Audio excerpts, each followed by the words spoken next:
Good morning. From time to time in the past, I would come up to various members of the church, either before or after service, and mention a book that I was reading or had read and recommend it to you. So kind of consider this period that I'm talking here now as an elaborate expansion of that. I've always been a reader.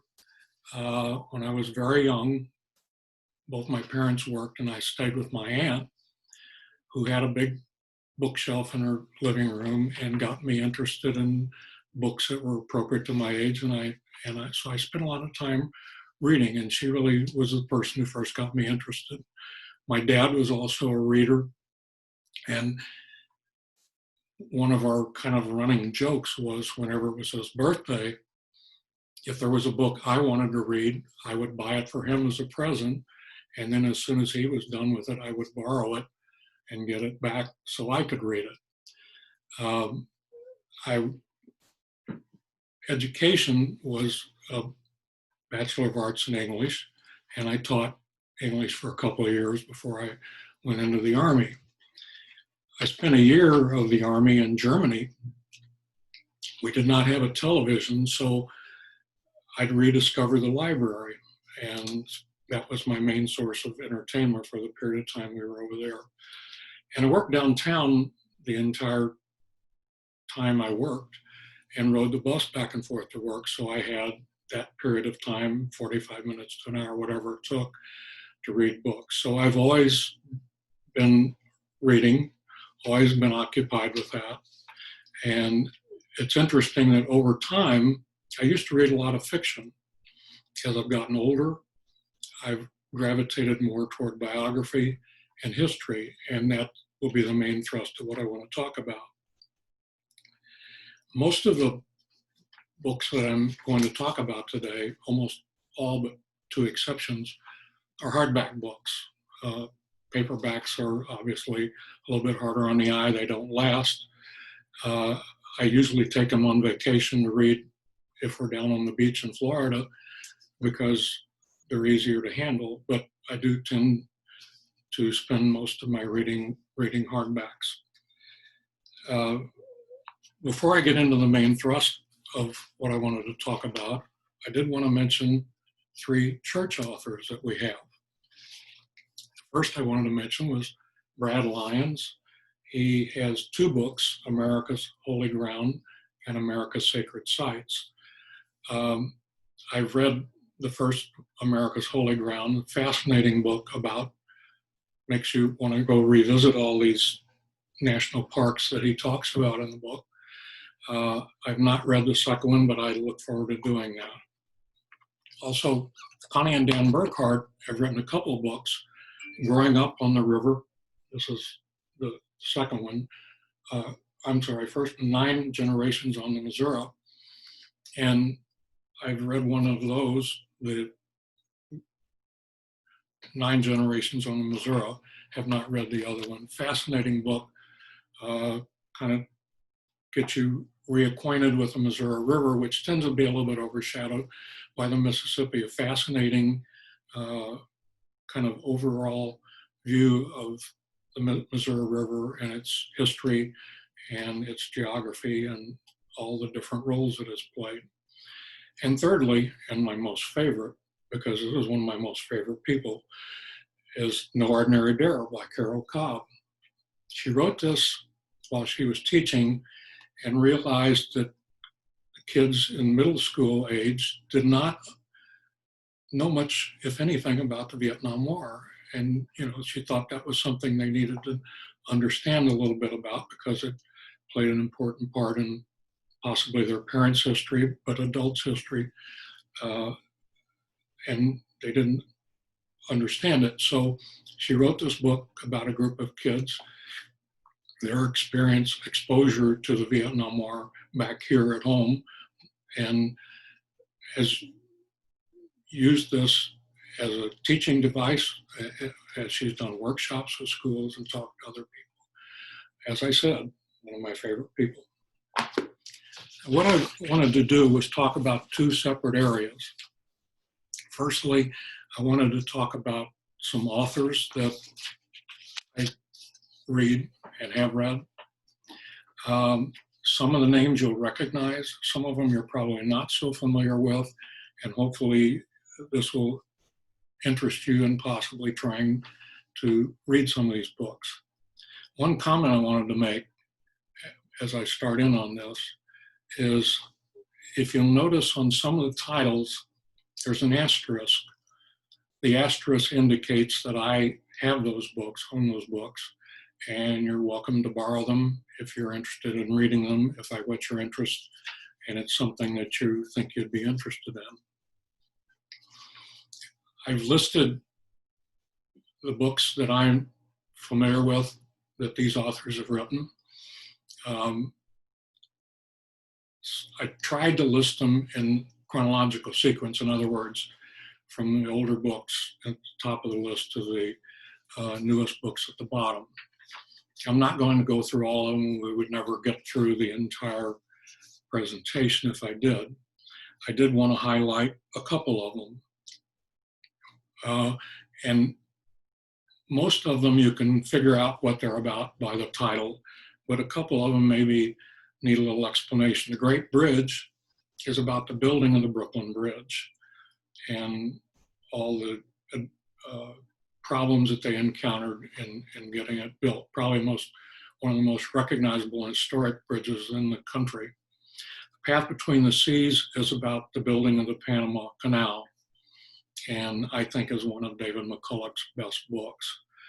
As you can see, his emphasis primarily is on history, although he likes to go into different other aspects. For example, The Great Bridge and the Path Between the Sea are about construction projects, certainly had an influence on our history, but not straight history per se.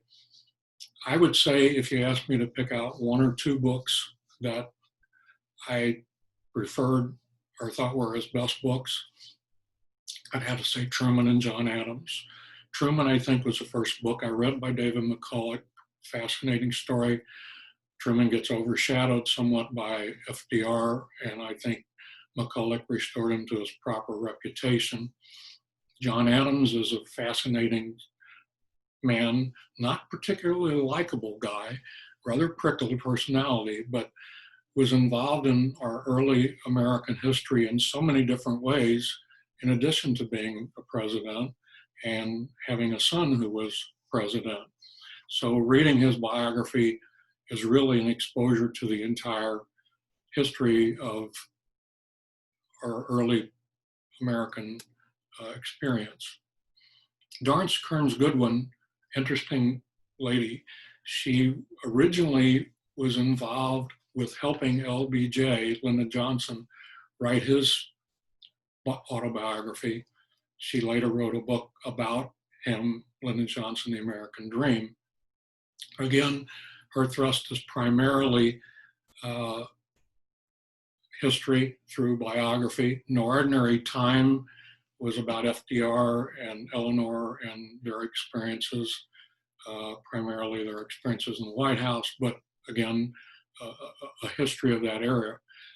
I think her best book, and the one I favor, is Team of Rivals, which is about Lincoln and about the fact that he wanted to put together a cabinet. He knew he needed a strong cabinet to get through the turbulent times that he was involved with, the Civil War, etc. So he appointed his rivals, and almost all of these people thought they were smarter than him and better qualified to be president than him. So handling that cabinet was a challenge in itself, but he felt it was necessary to help him handle this era, dealing with the problems that he had in this era. The Bully Pulpit is about Teddy Roosevelt and William Howard Taft, his successor. And it's also about the emergence of the news media as playing a role in our history during that time. It covers a broad spectrum of time and is also a fascinating book. Lincoln and Teddy Roosevelt are probably two of our most interesting presidents. Leadership in Turbulent Times is not a biography per se. It's basically her talking about people that she had already written about and discussing how they handled the situations, as the title would suggest, of leadership in the turbulent times. John Meacham is, I don't have that as many books from him, but I think he is a terrific writer. If you watch MSNBC at all, he is on there quite a bit as a talking head and gives an eloquent historical perspective to a lot of the events that are going on today. He has had a kind of a wide background. He was editor of Newsweek magazine when it was still a weekly news magazine, and then got into biography. He also is a professor at Vanderbilt University. He writes about Andrew Jackson, who is, again, a very fascinating and somewhat controversial figure, and about Jefferson, one of the people that helped start our country, and his take on that. He, again, wrote a book like Doris Kearns Goodwin, Soul of America Better for Better Angels, about how people over history have risen to the occasion and taken on the challenge of their time with our better angels, which is a phrase that Abraham Lincoln had used in one of his speeches. Walter Isaacson is also fascinating. He was an editor of Time magazine. He was a CEO of CNN, and he's also a biographer.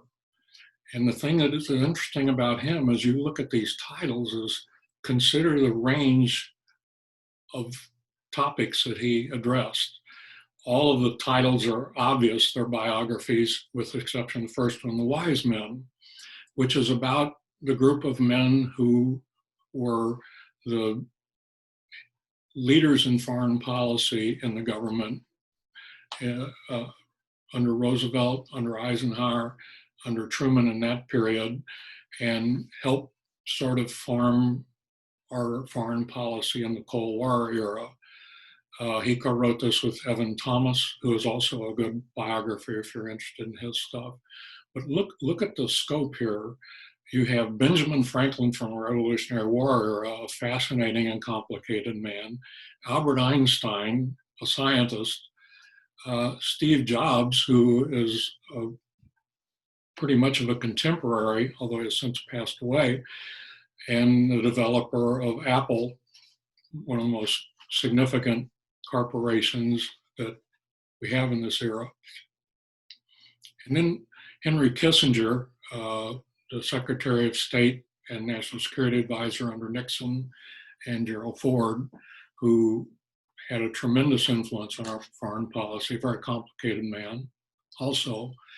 And Leonardo da Vinci, and I wanted to talk about this one because, number one, it's so different than all the other books that he wrote, but also one of the fascinating things about this book is it's printed on very high-grade paper, and there are a lot of reproductions of his paintings, which you would want high-grade paper for. And not only is it a biography of Leonardo da Vinci, it's really kind of an artistic critique of his paintings, a fascinating book. One caution that I will give you about Walter Isaacson is, with the exception of The Wise Men, all the other 5 books are very long. The Da Vinci book is quite long. They're all worth the time that you spend on it, but just be prepared to spend a little bit of time on it. I don't know whether I mentioned earlier, I don't think I did. I'm only recommending books that I've read. So if I've left books off that you know by these authors, it's because I haven't had a chance to read them. And I will mention that Steve Jobs is the book that I'm currently reading. I'm not quite finished with it. Not a particularly likable person. Could be quite obnoxious, but also very charismatic. Maybe that was what was required to accomplish what he accomplished with Apple, but you'll come away with thinking, wow, what a difficult, complicated person this guy was. Ron Chernow, again, I don't have many books by him. He's written quite a few, but these are the three that I've read. And the Alexander Hamilton book, yes, is the one that the Broadway musical is based on. He told the story that back when Lin-Manuel Miranda first started to develop this, he approached him and said, I would like to do a Broadway musical about Alexander Hamilton. And Ron Chernow thought, yeah, okay, sure, go right ahead, thinking that was probably the last he would hear of him. And of course, it's been one of the most successful Broadway musicals ever written. He also wrote a biography of George Washington. And there are a lot of biographies of Washington, some of them multi-volume. This one is quite thorough. Again, Ron Chernow's books are quite long. All three of these were, and I think his others probably follow that same pattern, but as I said, worth the time that you put in to read them. David Moronis is also an interesting guy. He is still, at least as the last time I read about him, an editor with the Washington Post, but as you can see, he's, in addition to these books, has written quite a few other books. The book about Bill Clinton is very even-handed. It points out his flaws, it points out his strong points. You really come away feeling like you have a pretty good understanding of why he is the way he is and did the things he did. Interesting that most of his stuff is historical, but then he wrote a biography of Vince Lombardi, When Pride Still Mattered. He also wrote one, which I have not read, but would like to, about Roberto Clemente, the Pittsburgh Pirate outfielder. They Marched in Sunlight is a fascinating book. He takes about 3 or 4 different people on both sides of the war and anti-war movement, people who were involved in Vietnam, and they all had a connection with the University of Wisconsin in one way or another. And so through that perspective, kind of gives you a sense of the complicated times that occurred during the Vietnam War. A Good American Family, I picked up just because of the author, and I was familiar with his work, about how his father, who was a journalist, had been involved with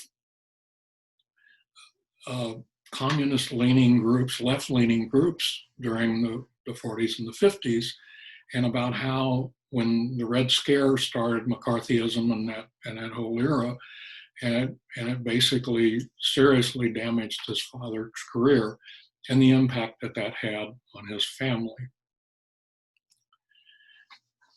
All the other authors that I've mentioned here are living authors and still working as far as I know. David Halberstam passed away a few years ago, died in a car accident.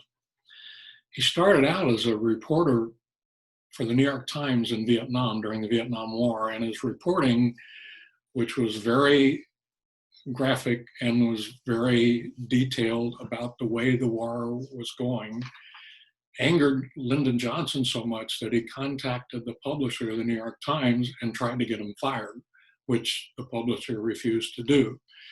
And the first couple of books he wrote about the Vietnam War were not very complimentary of our policies and what we were doing there. The Best and the Brightest, which is probably his best known book, looks at the Vietnam War era from the point of view of the policymaking decision. In other words, what transpired in Washington, going all the way back to Eisenhower and bringing it up through Nixon and the policy decisions that were made and how they kept escalating the war and kept trying to figure out what they needed to do to resolve the situation over there, which obviously they never did. Interesting thing about Halberstam is he seemed to fluctuate between writing books like that and writing about sports. He wrote quite a few books about sports. The only one I've read and mentioned here is The Summer of '49, which takes the pennant race between the Yankees and the Red Sox through and gives you the kind of the inside feel for the story. Also, excellent book of his is The Coldest Winter. I haven't read many books about the Korean War, not nearly as many as I've read about the other wars, but this kind of gives you a sense of it, about how we were almost removed from it in some way. In other words, I don't think the country was as deeply involved in it emotionally, and unless you had people that were fighting in it, as obviously we were in World War II. So it's kind of a general overview, one volume story about the Korean War. So those are the different authors that I've talked about. As I said, all of them I think are working authors, and still active, with the exception of David Halberstam. I hope some of these maybe are authors you're not familiar with and would be interested in reading about them, if what I've said whetted your interest at all. The other thing I wanted to talk about was the different eras. And if you will pick up on this as I'm talking about these different eras of time in our history, I guess I have what you might even call a morbid fascination with our wars. One of the reasons is because obviously those wars profoundly affected our history and shaped the eras that followed those wars. But they're just fascinating in that they're so complicated. And I could probably keep reading books about one or the other of these eras for a long, long time and still not cover it. And I think I have a good understanding of it. And then I get another book and I realize, my gosh, I didn't know all of that. So I kind of wanted to share with you, and I've grouped them by the wars, but I'm actually talking about the eras. They don't necessarily all take place in the time that the war was taking place. And a few of these you're familiar with because I had already talked about them, and I'm not going to go back and rehash the ones that I've already talked about. But let me mention these two. The Return of George Washington. The title caught my eye. I picked it up on a sale rack.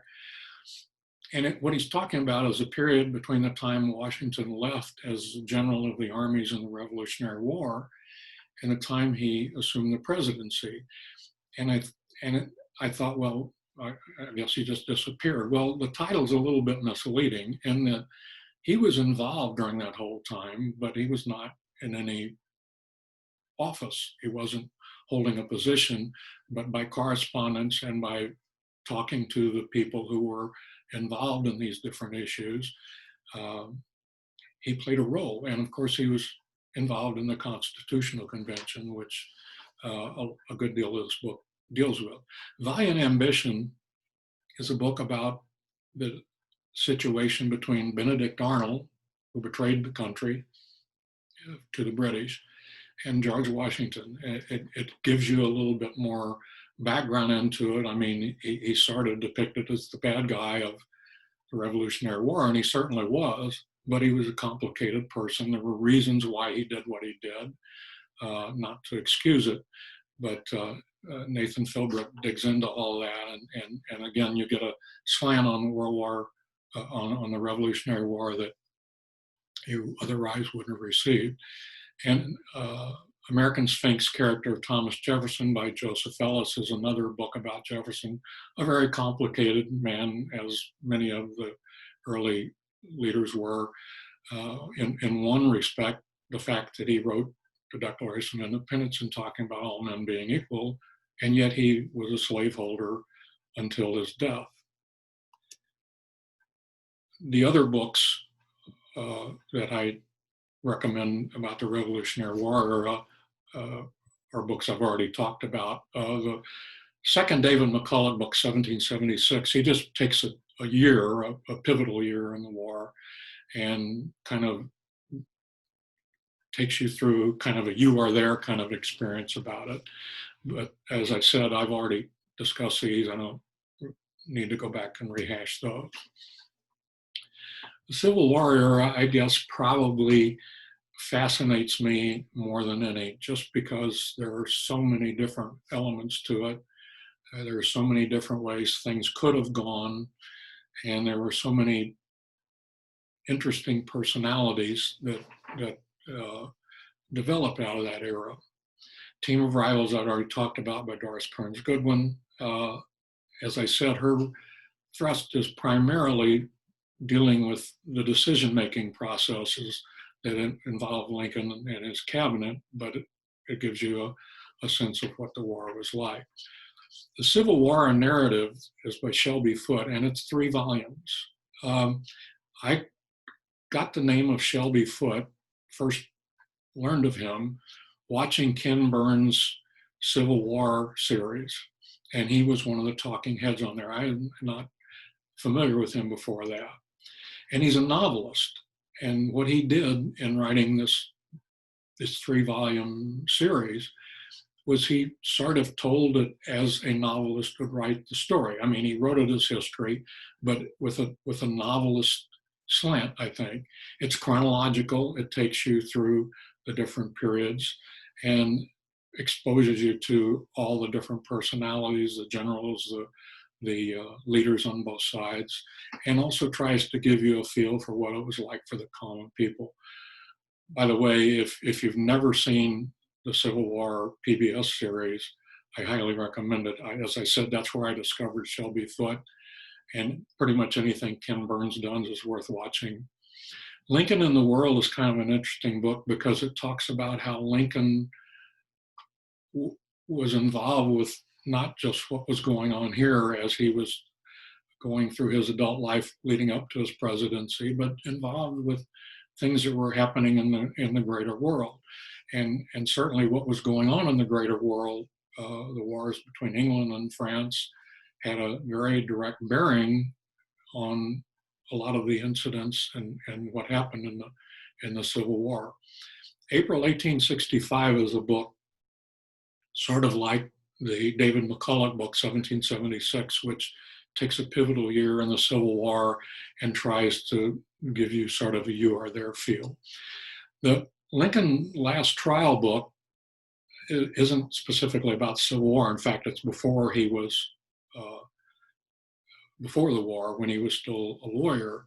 Dan Abrams is a legal commentator who you see on PBS and CNN from time to time.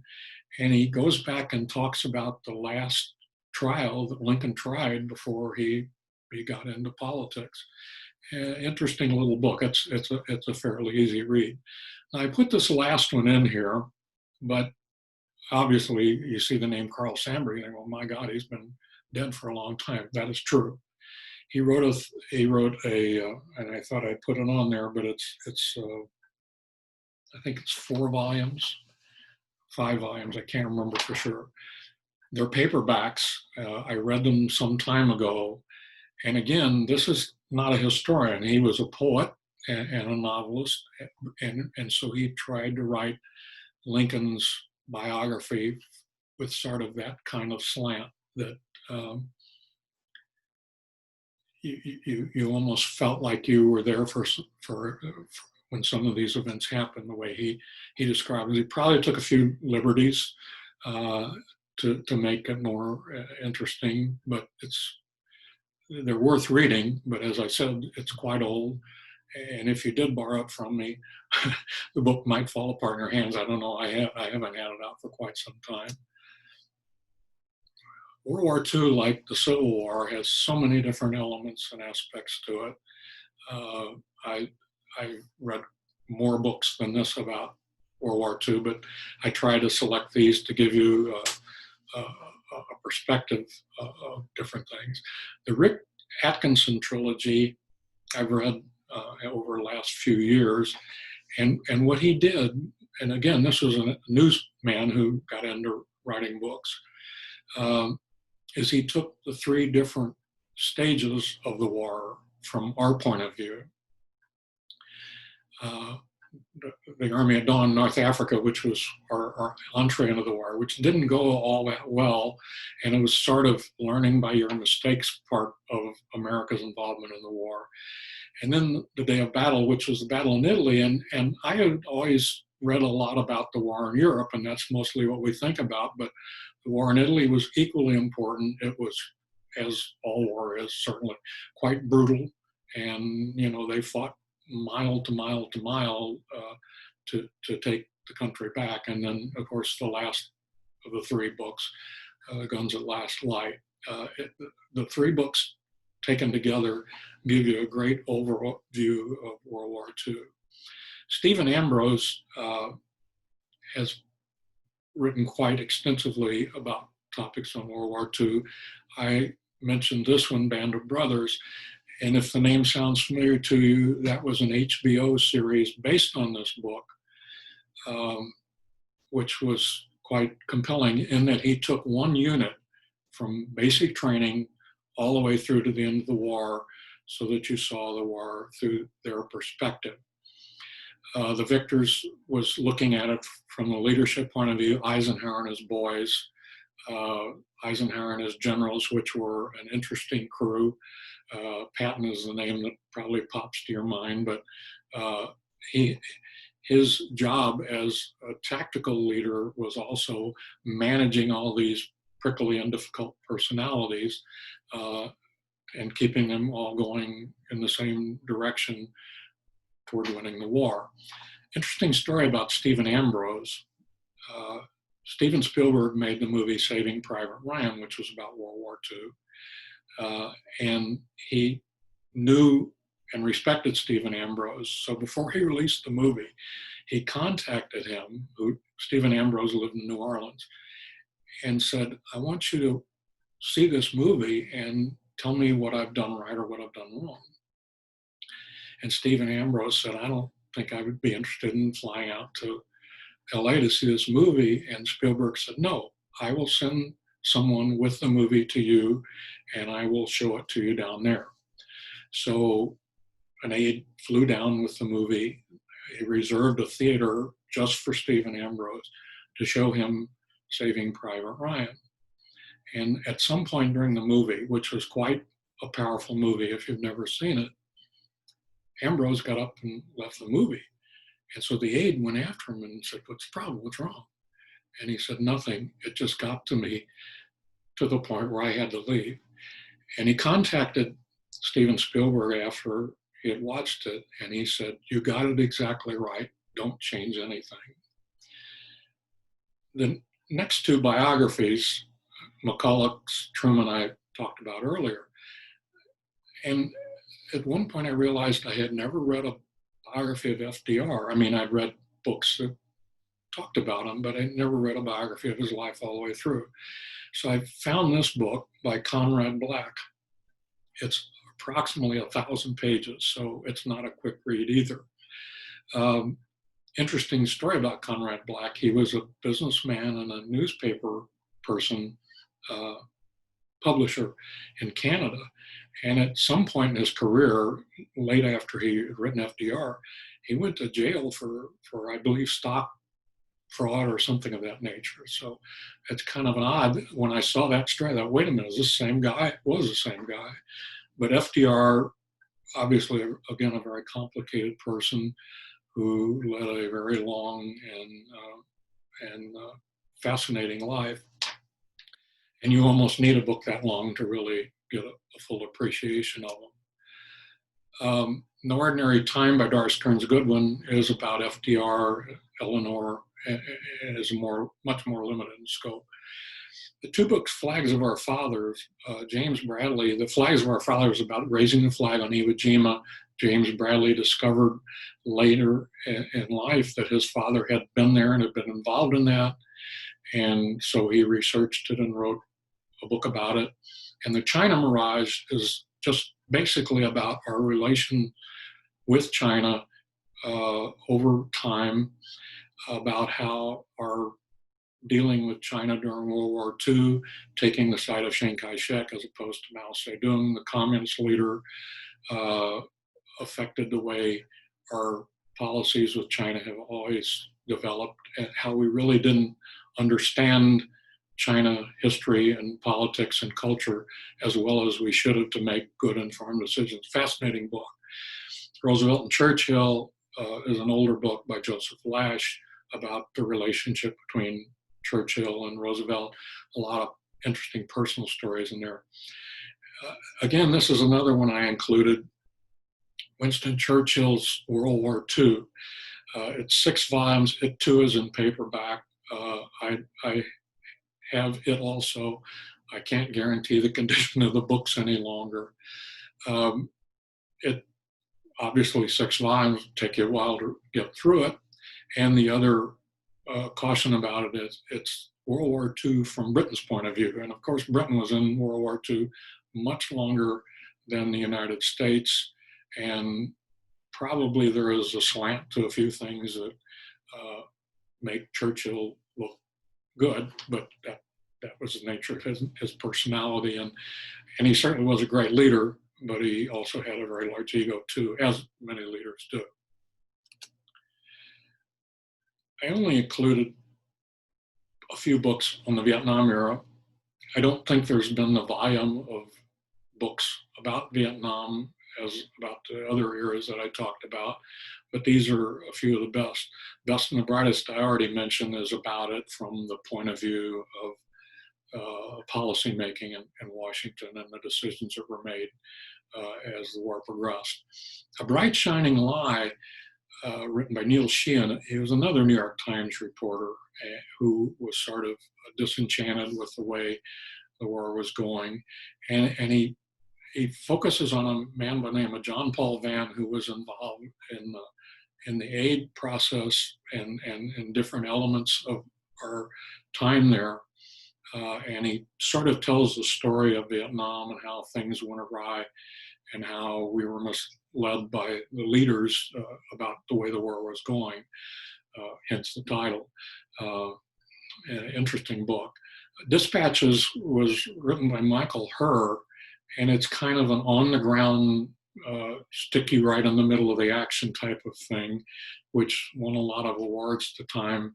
One of the very few books Michael Herr wrote. He was a movie screenwriter.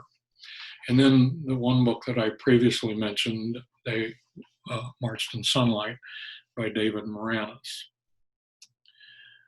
And then I had the Korean War book that I referred to earlier. Those are the two categories, general categories I wanted to cover. I'm just going to mention a few things about these history books, and then I'm going to call it quits. I have other books in addition to those in different categories, which I won't have time to talk about.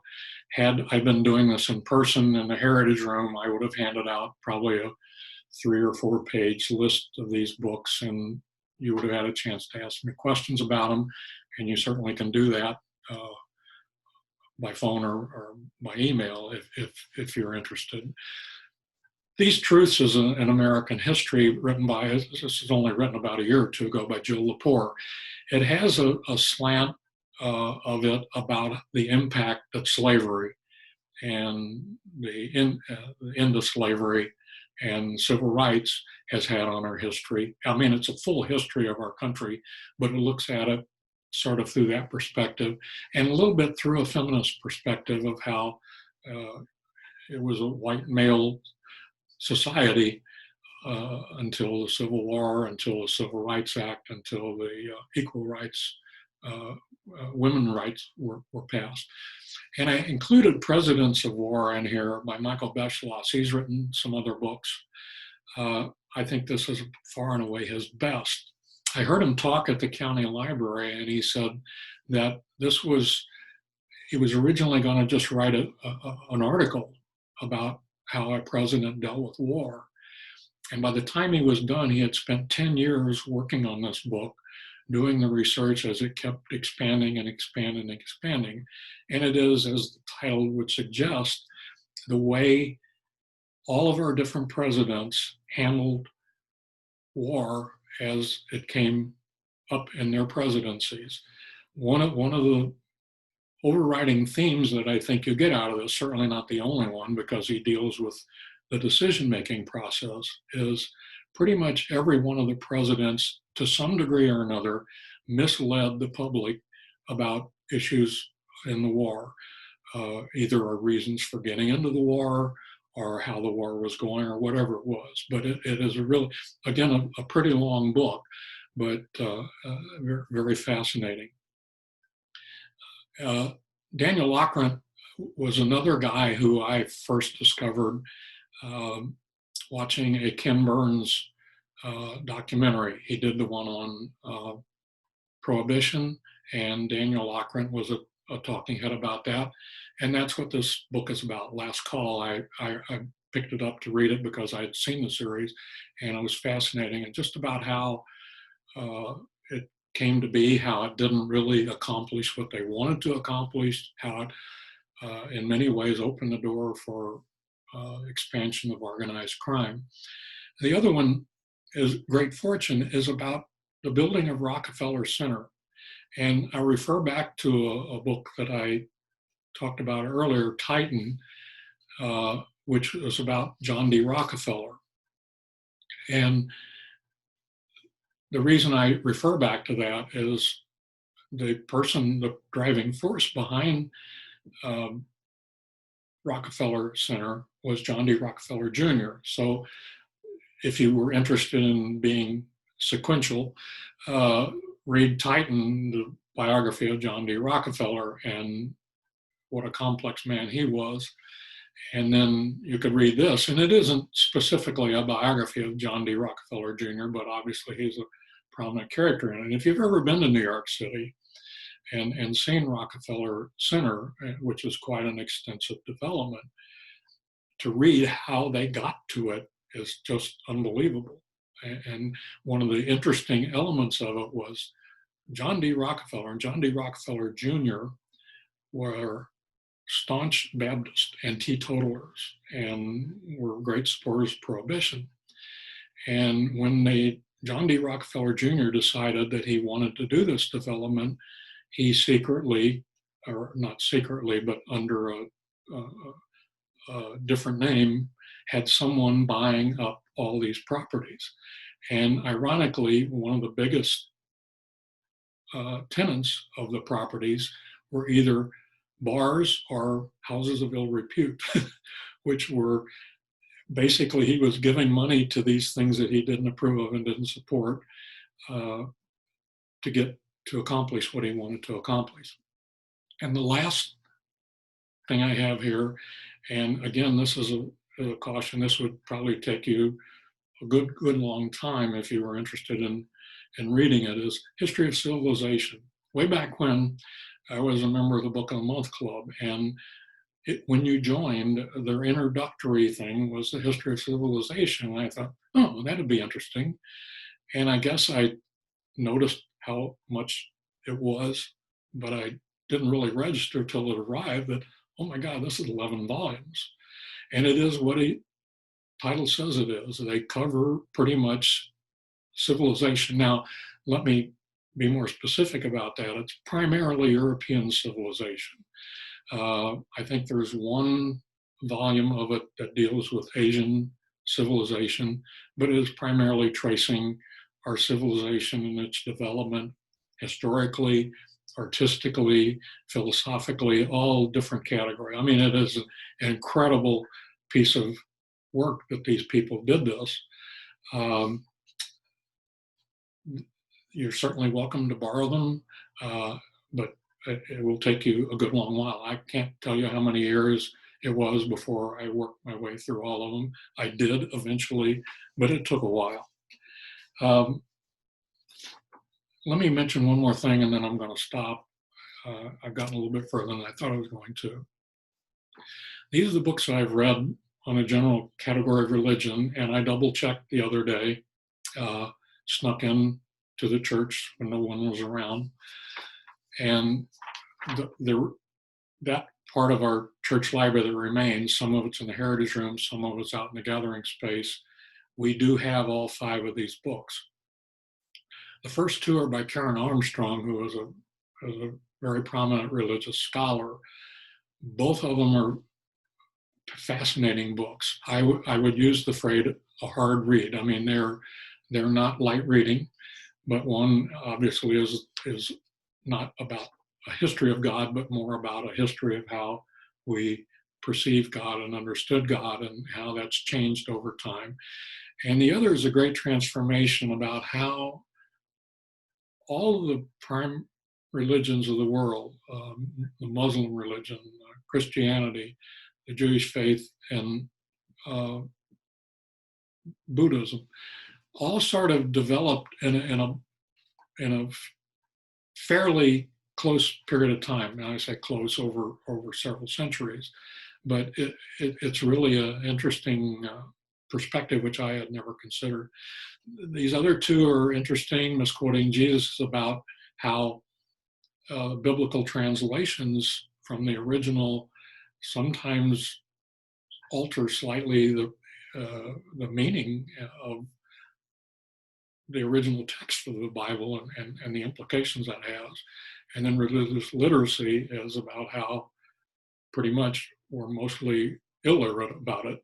And yet he talks about, what we should and what we need to study. Okay, I'm going to stop there. I've got these other categories, which I will make available, where we're going to put them on the e-news. I'll post them all on PUCC in a PDF. And as I said before, if you're interested in any of these or want to know more about them, either give me an email and I'll try to answer you, or give me a call and I'll be glad to talk to you about them. Or if it's a book that I have that you want to borrow, feel free to do so.